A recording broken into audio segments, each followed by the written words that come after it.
pour un webinaire sur la stratégie Big Data, les métiers d'avenir. Et ce webinaire est organisé avec l'école e-business Paris, spécialiste dans la formation de managers opérationnels de haut niveau en e-business. Le MBA est une formation RNCP de niveau 7 du groupe Media School, accessible pour les bacs 3, 4, plus 3, plus 4, plus 5, classé parmi les meilleurs masters MS et MBA par Eduniversal et labellisé Digital Marketing School.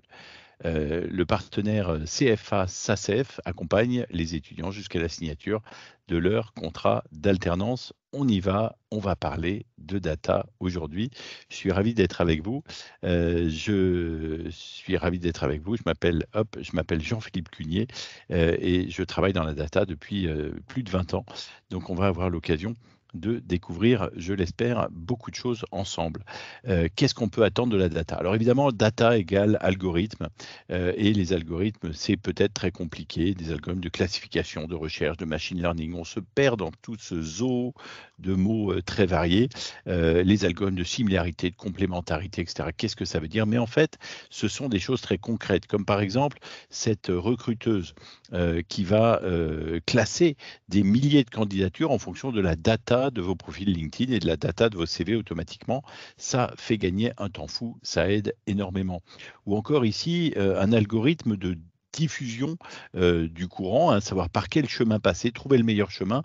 Bizarrement, ou plutôt quand on y pense de manière judicieuse, eh bien choisir le meilleur chemin, c'est le travail d'un GPS. Donc des algorithmes, cet algorithme s'appelle l'algorithme de Dijkstra, comment trouver le chemin le plus efficace. Alors tout ça, ça semble compliqué, mais ça crée de la valeur pour trouver le meilleur recrutement, le meilleur candidat qui va correspondre à l'équipe ou pour diffuser du courant, ou encore quand vous recevez un appel téléphonique d'un opérateur comme Free, Orange, SFR, Bouygues qui vous appelle en vous proposant des cadeaux, en vous disant si vous signez pour 2 ans supplémentaires, vous aurez tel et tel avantage à votre abonnement. Eh bien, à votre avis, lorsque l'opérateur vous appelle pour vous proposer une offre moins chère et plus complète, est-ce qu'il appelle 100% des clients? Eh bien non. Comment choisit-il qui appeler? Il y a des algorithmes ici de classification qui sont à l'œuvre. Les algorithmes sont absolument, absolument partout. Et la question, c'est comment arriver à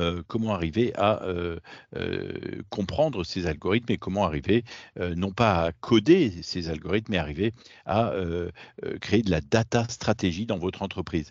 Des algorithmes de recommandation, des algorithmes d'analyse de sentiments, d'analyse sémantique, d'analyse de la popularité sur les réseaux sociaux. Par exemple, ici, la sortie de Top Gun en mai 2022 a complètement inversé le sentiment des internautes sur l'acteur Tom Cruise, passant d'un sentiment négatif en rouge en bas à gauche à un sentiment positif. Donc ici, on a énormément d'algorithmes en permanence. Évidemment, comprendre cela, au départ, on se dit, bon, bah, c'est juste un graphique. Mais là, par exemple, des millions de dollars d'investissement qui sont faits pour l'ensemble des séries par Netflix, par exemple. Ici, on a la série de HBO House of Dragon et on voit le buzz sur les réseaux sociaux semaine après semaine, puisque les épisodes sont diffusés les uns après les autres, chaque semaine, un nouvel épisode. Et on arrive à savoir si l'intérêt important au début pour le premier épisode se fane rapidement ou pas, juste en analysant la data des réseaux sociaux au moment de la diffusion des épisodes. Les algorithmes sont absolument partout. La data qui les sous-tend est complexe parfois à analyser, mais en tout cas, c'est passionnant car ça permet dans l'entreprise de faire de vrais petits miracles.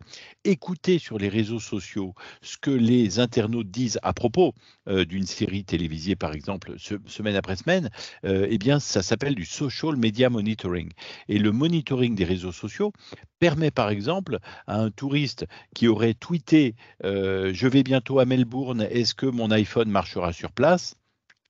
Et sur Twitter, la société Telstra Telecom, c'est l'opérateur télécom australien. Ici, on entre dans son magasin. Eh bien, Telstra Telecom a répondu sur Twitter, oui, votre iPhone marchera, venez nous voir. Et quand on rentre en magasin, on vous dit bonjour Jalal, merci de nous avoir écrit sur Twitter. Cette écoute du consommateur peut enchanter les choses. En tout cas, il faut analyser la data. Pourquoi est-ce que quand on écrit sur Twitter, aucune marque n'écoute? Telstra, est un cas d'école, ils écoutent extrêmement bien.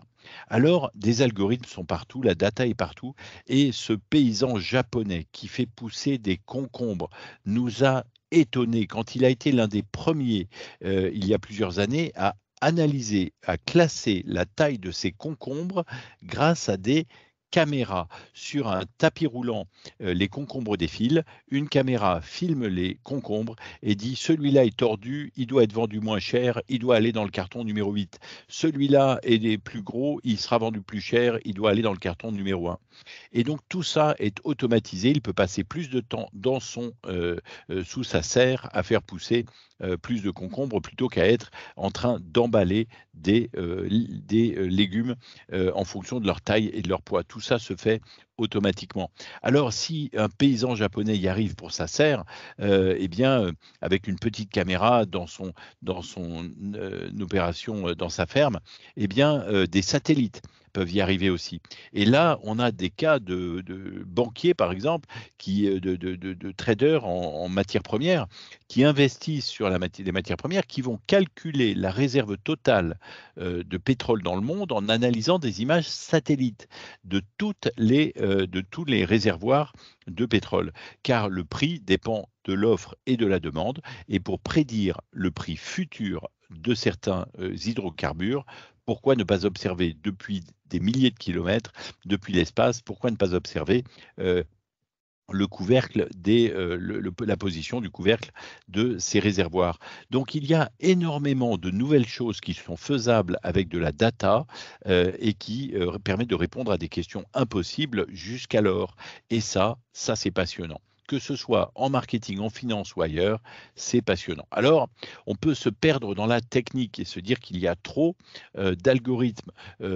Clustering, c'est quoi? C'est regrouper entre elles des données non étiquetées. Ça a l'air compliqué. La classification, la régression, l'optimisation, qu'est-ce que c'est que tout ça? Et pourtant, tout ça est très utile. Alors, on a ici, voilà, algorithme de clustering, de classification, de régression, d'optimisation, par exemple. Comment déterminer les valeurs d'entrée optimales, déterminer les valeurs d'entrée pour obtenir le résultat final optimal à un problème. Voilà, quel est l'endroit où il faut se positionner. Donc tout ça, eh bien, ça semble complexe et pourtant, ça ressemble tellement à des super pouvoirs de super héros. Alors, tout ça, évidemment, des données, où est-ce qu'on les trouve? Il faut des données structurées, non structurées. Qu'est-ce que ça veut dire? Comment on gère tout ça? Ça a l'air compliqué. Mais je vous rassure, vous n'êtes pas seul. Car il ne s'agit pas de une personne qui fait des miracles, mais d'une équipe. Dans une équipe marketing, vous avez le manager de l'entreprise, mais vous avez un data consultant qui va définir les problématiques à étudier, un data product owner qui va analyser comment créer des produits à partir ou des services à partir de ces données, un marketing manager et son homologue spécialiste du data marketing. Une autant que possible, beaucoup de femmes, je l'espère, dans ces équipes, qui vont faire de l'analyse de données, être data analyst pour des projets sur mesure ou pour du Google Analytics. Mais on parle ici de projets très souvent plus complexes. Et puis toute l'équipe technique, data architect, chief data officer, c'est un peu le monsieur inventaire des données, savoir, quelles données sont à disposition, ici ou ailleurs, qui pourraient, nous aider. Le data architect va définir l'architecture des systèmes de traitement des données. Le Chief Technology Officer va choisir un petit peu les logiciels à déployer. Le Data Scientist va développer les modèles mathématiques qui permettent de faire des calculs et travailler. Donc un Data Scientist, c'est un MacGyver de la data. C'est quelqu'un qui à la fois comprend les raisonnements de l'entreprise et à la fois sait coder, sait traiter énormément de données. Et donc il est à l'autre bout de la table, mais il s'entend très très bien avec le data marketer, par exemple, ou le manager marketing. Data engineer, un développeur qui va développer des logiciels utilisant des datas. Évidemment, toutes ces données doivent être cybersécurisées et il faut faire très attention à ça. il faut respecter la loi et l'éthique également, avec un DPO, un Data Protection Officer, qui s'assure que l'on respecte bien la loi. Et puis, après tout, il faut également penser à l'aspect compréhension par les humains de la data, avec des data visualisations intuitives. N'oublions pas, j'avais commencé par lui ou elle, la manageuse de l'entreprise ou le general manager, qui, lui, parfois, ne comprend pas tout sur la data, ce n'est pas un expert, mais ma foi, il est très important d'arriver à expliquer les choses précisément. Donc, toute une équipe pour vous aider autour de ces nouveaux super pouvoirs, et ensemble, un petit peu comme les Avengers, vous avez des super pouvoirs formidables. Donc, toute cette équipe est là pour vous aider. Et puis, il y a également sur étagère des algorithmes, des web services prêts à l'emploi, commercialisés par Google Cloud, Amazon Web Services par exemple, ou OVH Cloud, qui nous aident énormément. Alors, à quoi ça sert tout ça? On a vu certains cas déjà autour du pétrole par exemple, mais ici, prenons l'exemple de Uber. L'objectif, c'est la création de valeur. Prenons l'exemple d'Uber pour expliquer le cercle vertueux des données. Ici, question stratégique pour Uber. Dans quelle ville, qui se déplace pour aller d'où à où, à quelle heure et pourquoi? Qui se déplace pour aller d'où à où, à quelle heure? Si Uber avait la réponse à cette question, eh bien, il pourrait positionner ses voitures le mieux du monde, être toujours là où on l'attend. Et cette question, elle semble impossible. On se dit, on ne peut pas répondre à cette question. Savoir qui se déplace d'où à où pour aller d'où à quelle heure, etc. C'est impossible. Et pourtant, on a beaucoup de données. On a des données d'ailleurs à chaque fois que vous voyagez avec une voiture Uber. Et Uber, plus Uber collecte de données, plus Uber arrive à cartographier les habitudes, car nous avons beaucoup d'habitudes, de l'ensemble des habitants d'une ville. À partir de là, plus on a de données, plus on peut améliorer les algorithmes. Quel algorithme, me direz-vous? Par exemple, l'algorithme de positionnement d'une voiture Uber dans une ville. Au lieu d'aller devant la gare la plus proche sur un point taxi, pourquoi ne pas aller au numéro 27 de la rue Mogador? Car l'algorithme montre qu'a priori, dans la demi-heure qui vient ou dans les 3 minutes qui viennent, la demande devrait être plus forte à cet endroit-là que dans la rue qui lui est parallèle. Donc, mieux se positionner. Et cet algorithme vous permet alors de mieux vous positionner et donc de faire attendre moins longtemps les consommateurs. Et vous attendez moins longtemps votre VTC puisqu'il s'est positionné en prédisant que vous alliez appeler ou que votre voisin ou quelqu'un d'autre allait appeler en prédisant les zones chaudes.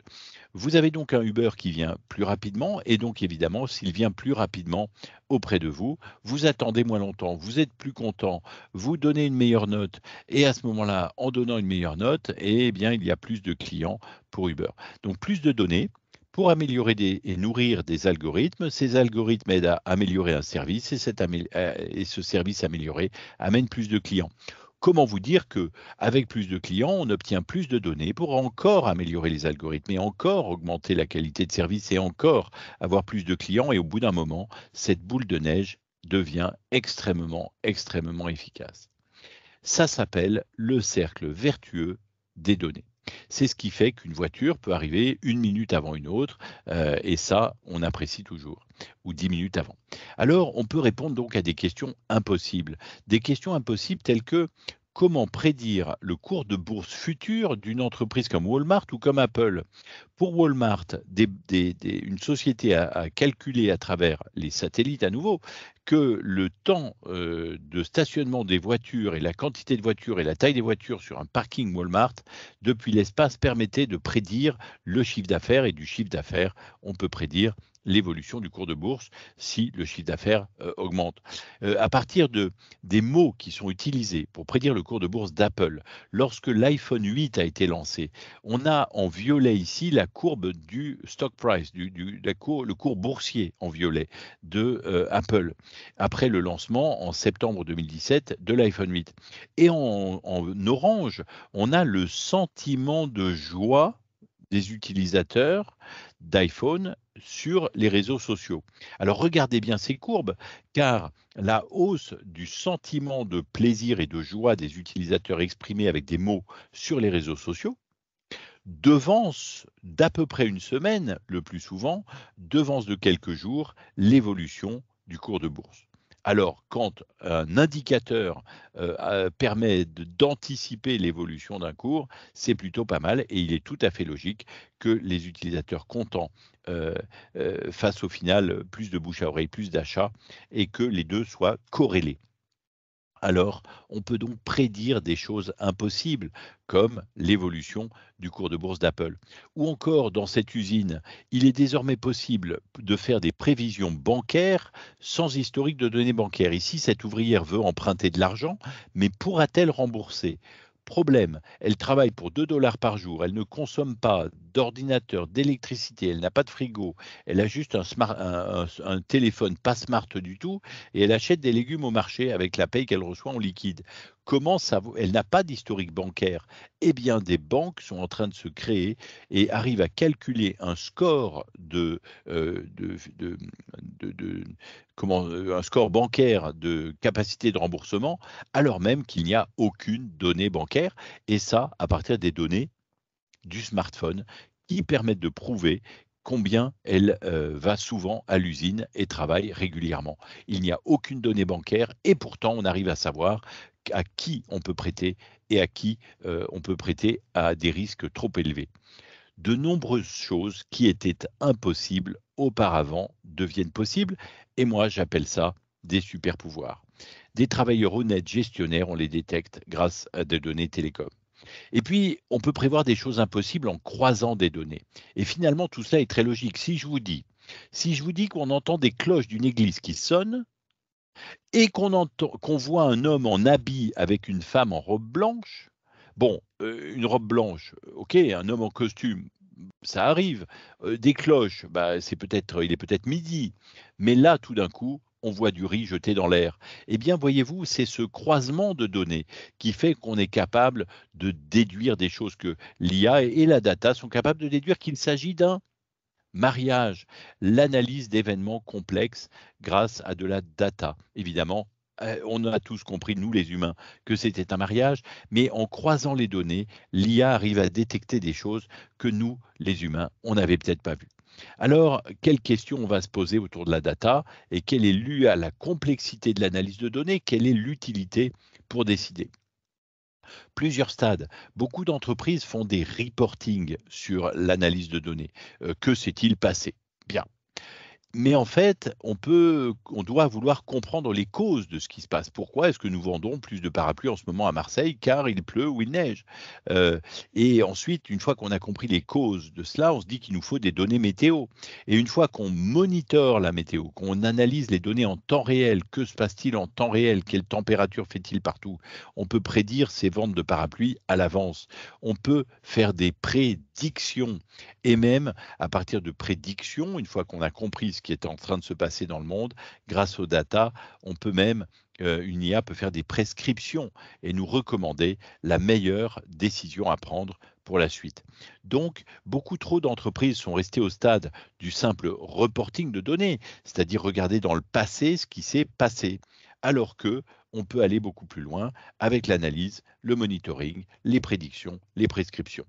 Et donc là, on prédit le futur à partir des données en temps réel que l'on analyse et à partir des causes analysées sur des données passées. Donc tous ces stades de maturité d'analyse de data dépendent évidemment de la formation des employés à déployer ce genre de choses. Allez hop, j'ouvre mon parapluie.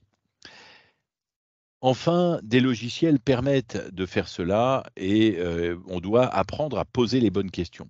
Combien? Comment? Est-ce que c'est A ou B? Comment les données sont-elles organisées? Y a-t-il des anomalies dans les données? Quelle serait la prochaine meilleure action à entreprendre? On peut poser un nombre de questions assez impressionnant. Si je vous cite ici des sociétés comme EDF, Uber, les maires de France, Engie, Umex ou Google Maps, voici des questions stratégiques, des questions qui semblent tellement simples, tellement utiles si on avait la réponse, mais où tout le monde vous répondait jusqu'à présent, c'est impossible d'avoir la réponse aux questions que tu poses. Eh bien, si je vous dis, quels sont les 10 000 meilleurs toits à solariser en France à un instant T? Si EDF Énergie récolte suffisamment de données pour savoir quels sont les meilleurs toits à solariser en France, eh bien, ils sauront être les premiers sur place, les toits les plus accessibles, les toits les plus rentables en termes d'énergie, les toits les plus exposés au soleil, les toits où le syndic de copropriété donnera l'autorisation plus facilement, les toits plus grands que d'autres, par exemple. Mais rendez-vous compte justement de toutes les données qu'il faut avoir pour répondre à cet ensemble de sous-questions. Et pourtant, la question initiale semblait terriblement simple, mais il y a énormément de data qui se cachent pour y répondre mieux que vos concurrents. Et c'est ça le débat, c'est être plus concurrentiel, être plus efficace. Alors Uber, les maires de France, Engie, Umex ou Google Maps peuvent se poser des questions, ou les consommateurs peuvent se poser des questions. Umex pourrait développer un algorithme pour aider les personnes à comprendre quelle est l'exposition au pollen d'un parc et jardin spécifique où on veut emmener ses enfants. Google Maps, est-ce que je peux éviter le camion poubelle sur mon chemin pour l'école? Uber, comment optimiser la rémunération des chauffeurs pour satisfaire tout en satisfaisant le maximum de clients. Donc on a ici des questions stratégiques nouvelles, complexes, que l'on peut se poser. Et puis l'idée, c'est aussi d'arriver à optimiser les opérations, l'efficacité d'une publicité, l'efficacité d'un investissement ou d'une décision. Par exemple, Disneyland se pose la question: comment prédire l'affluence à Disneyland Paris pour optimiser le nombre les achats, la logistique, le personnel, etc. sur le parc? Comment prédire l'affluence alors que beaucoup de gens viennent au dernier moment? Eh bien là aussi, il y a des solutions. Alors évidemment, la statistique, l'art de la statistique a toujours été, la science de des stats a toujours été utile. On va dire, s'il pleut, il y aura moins de monde, si c'est les vacances, il y aura plus de monde. Mais ma foi, on a des solutions bien plus intéressantes maintenant avec le big data. Comme par exemple, eh bien, on va se demander si les données télécom des utilisateurs provoquent des mouvements de population vers le parc. Ou on va utiliser les datas de Waze pour savoir qui a tapé Disneyland Paris sur son GPS. Et donc, qui est en train de venir. Et là, on peut, en 2 heures, 3 heures, savoir qui arrive dans 1 heure, dans 2 heures, dans 3 heures, pas savoir qui nominativement, mais savoir combien de personnes, ce qui permet évidemment d'optimiser les achats.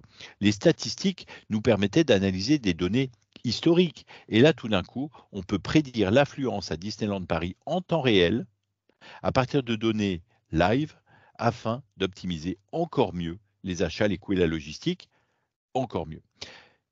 Mais comment collecter ces données? Comment collecter toutes ces données? Comment savoir que Waze peut nous vendre des données, que Orange peut géolocaliser et compter le nombre de personnes qui se déplacent dans une direction en fonction des antennes relais? Comment faire cela? Eh bien, toutes ces nouvelles compétences doivent être acquises en formation. Comment collecter des données? Vous arrivez sur le site de Direct Assurance qui vous propose sur sa page de tarifs les 4 catégories d'assurance. L'assurance tiers mini, tiers essentiel, tiers maxi, tout risque. Et vous avez à gauche la description des différentes garanties, allant de dommages causés à autrui, à assistance 24 heures sur 24, 7 jours sur 7, au bris de glace par exemple. Moi, j'ai très peur du bris de glace, car ça m'est déjà arrivé qu'on me casse ma vitre arrière. Alors, je vais cliquer sur la petite flèche qui est ici pour avoir le détail des garanties de bris de glace. Bon, ça a l'air anodin. Je navigue juste sur un site web, mais ce site web a été conçu pour que Direct Assurance mémorise, collecte la data individuelle de qui a peur pour ses vitres ou qui a envie d'une assistance 24 sur 24.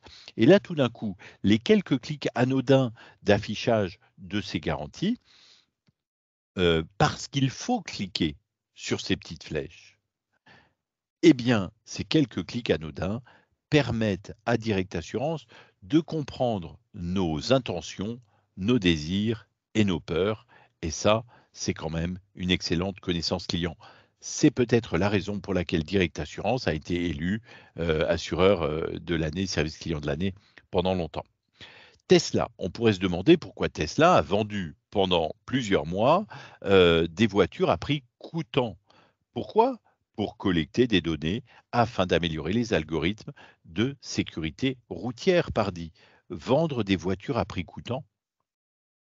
Mais quel constructeur au monde aurait l'idée de vendre des voitures à prix coûtant pendant quelques mois?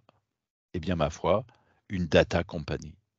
Une data company. Parce que être le premier constructeur automobile à réaliser une voiture entièrement autonome avant tous les autres constructeurs au monde, c'est multiplier la valeur des voitures par 5.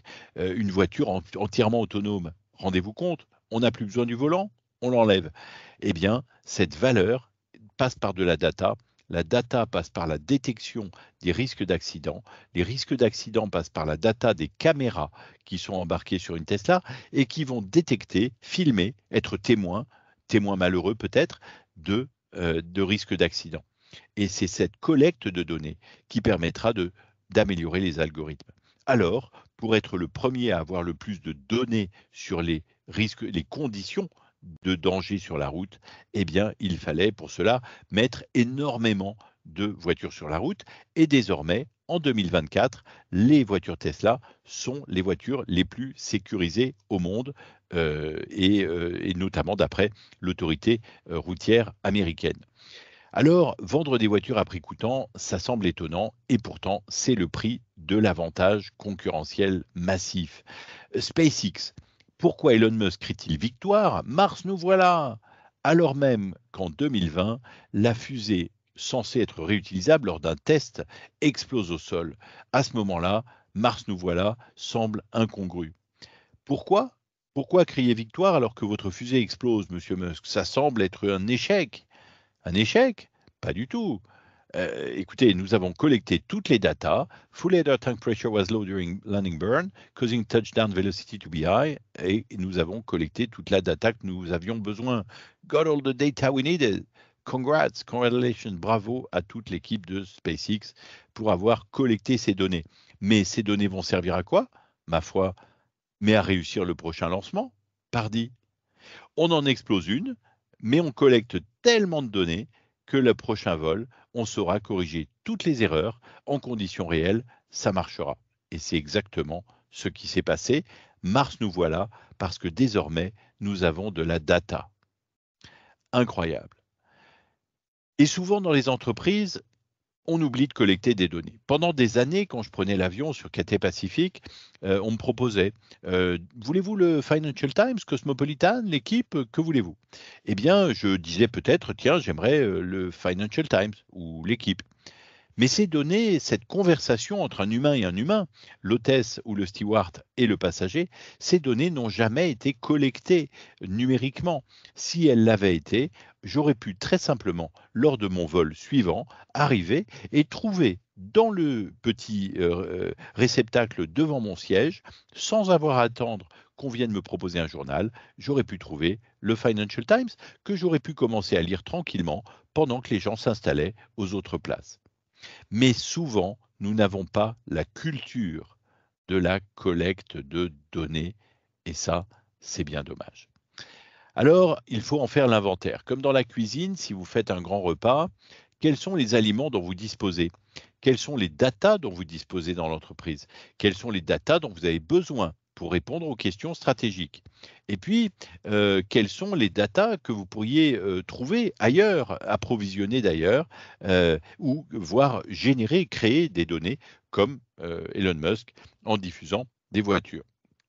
Donc, faire l'inventaire de ces données, faire l'inventaire des données que nous avons, les données dont on a besoin et les données qu'on pourrait créer un petit peu ici, comme si je voulais innover d'un point de vue culinaire dans ma cuisine.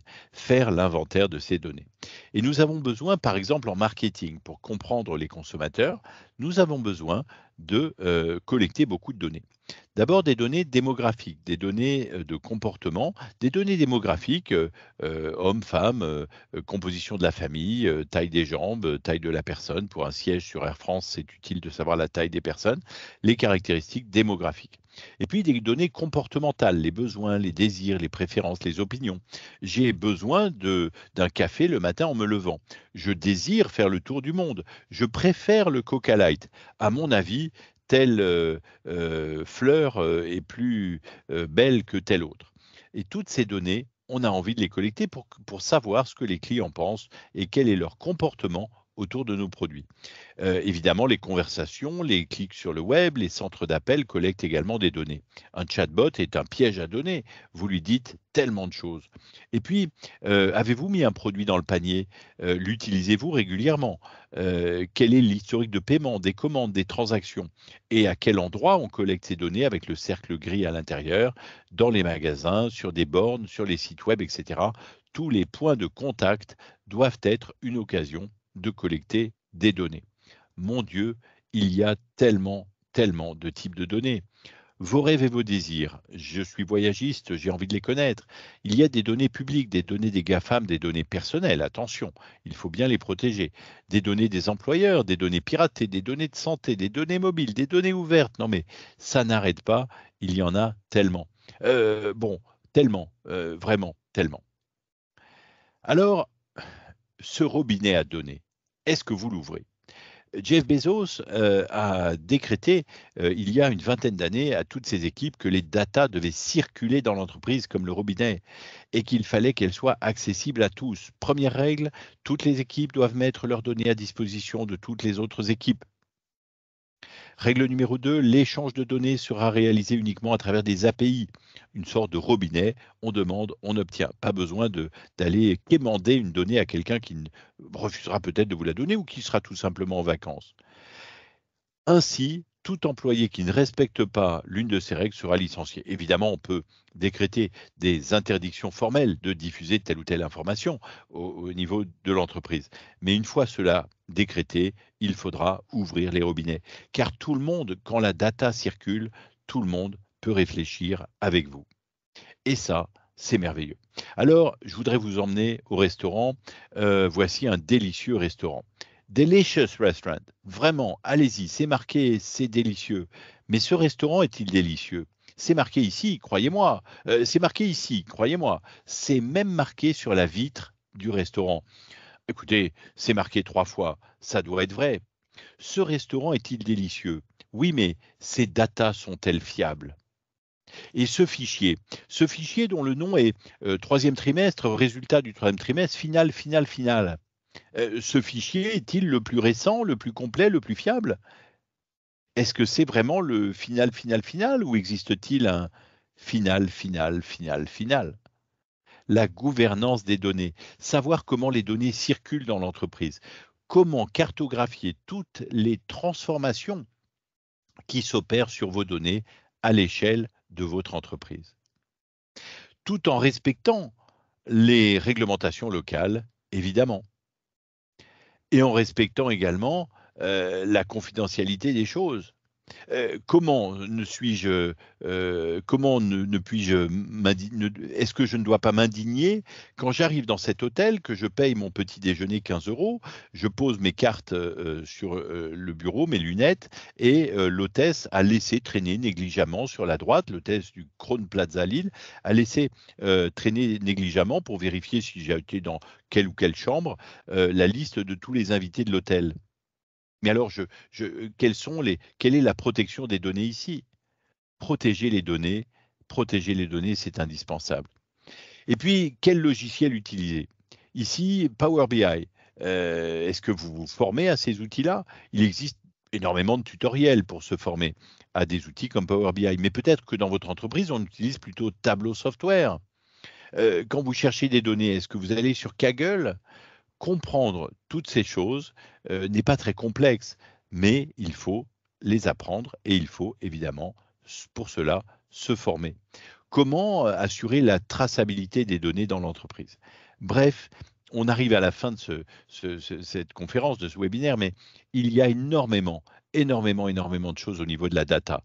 Les algorithmes, les modèles, l'analyse de données, le déploiement, la feature engineering, la classification, énormément de choses que vous pourrez comprendre en allant vous former au sein d'une école et notamment en venant vous former chez eBusiness Paris, le spécialiste de la formation des managers opérationnels de haut niveau, pour parler de data stratégie, non pas devenir développeur informatique ou data scientist, mais comprendre les briques technologiques qui permettent d'avoir ces créations de valeur incroyables dans les entreprises de demain. Un manager un manager opérationnel de haut niveau en e-business doit absolument comprendre l'utilisation des données qui peuvent en être faites. Alors je suis ravi, si cet, événement vous plaît et si j'ai pu, clarifier un petit peu, ici vous savez ce que c'est que ça? Qu'est-ce que c'est que cette image? C'est un disque dur en carton en quelque sorte. C'est une carte perforée, que j'ai pu récupérer de l'époque où pour stocker des données, on cochait des petits trous dans les cartes. J'espère que cette conférence vous a plu. Est-ce que je peux vous poser Je une serais ravi question? de prendre vos questions maintenant.